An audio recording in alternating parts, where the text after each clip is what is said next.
छत्रपती संभाजी महाराज हे केवळ मराठा साम्राज्याचे राजा नव्हते, तर स्वराज्यासाठी प्राणपणाने लढणारे पराक्रमी योद्धे होते. त्यांनी मुघल, पोर्तुगीज आणि सिद्दी यांच्याशी अनुभवसंपन्न युद्धनीती वापरून संघर्ष केला आणि स्वराज्य टिकवले. मुघलांना संपूर्ण हिंदुस्थान जिंकायचा होता आणि मराठे हे त्यांचे सर्वात मोठे शत्रू होते. संभाजी महाराजांनी मुघल सैन्यावर अचानक हल्ले करून त्यांना कमजोर केले. सैन्य सतत स्थलांतरित करून शत्रूला चकवले.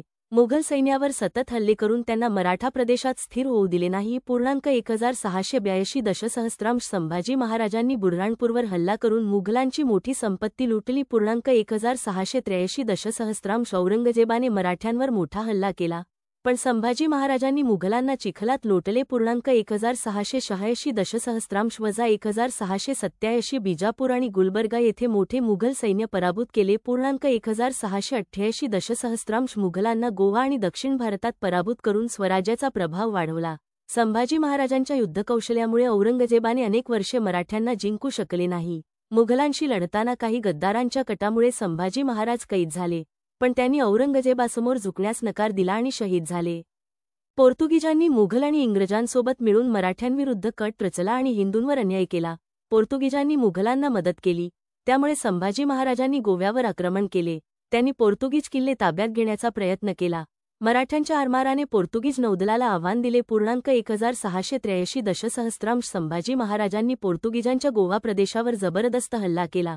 पोर्तुगीजांनी इंग्रज व मुघलांची मदत घेतली आणि तोफा वापरून मराठ्यांना रोखले. संभाजी महाराजांच्या हल्ल्यांमुळे पोर्तुगीजांना मोठे नुकसान झाले. पोर्तुगीजांनी संभाजी महाराजांसोबत तह करण्याचा प्रयत्न केला.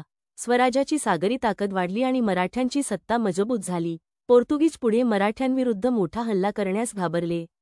सिद्दी हा मुघलांचा समर्थक होता आणि मराठ्यांच्या पश्चिम किनाऱ्यावर धोका निर्माण करत होता. 1682 दशसहस्रांश सिद्दीच्या जनसंपर्क तळांवर हल्ले करून मोठे नुकसान केले. 1683 दशसहस्रांश संभाजी महाराजांनी सिद्दीविरुद्ध मोहीम सुरू केली, पण ती पूर्णत्वास गेली नाही. 1687 दशसहस्रांश संभाजी महाराजांनी सिद्दीला हरवण्यासाठी मोठी सैन्य मोहीम आखली.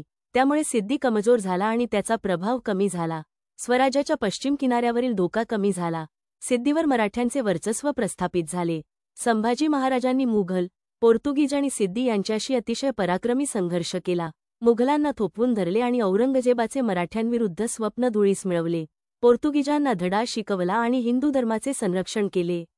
सिद्दींचा प्रभाव कमी करून स्वराज्याची सागरी सत्ता वाढवली. संभाजी महाराजांचा संघर्ष म्हणजे फक्त सत्ता आणि युद्ध नव्हते, तर तो स्वराज्य, धर्म आणि मातृभूमीच्या रक्षणासाठीचा समर्पित लढा होता.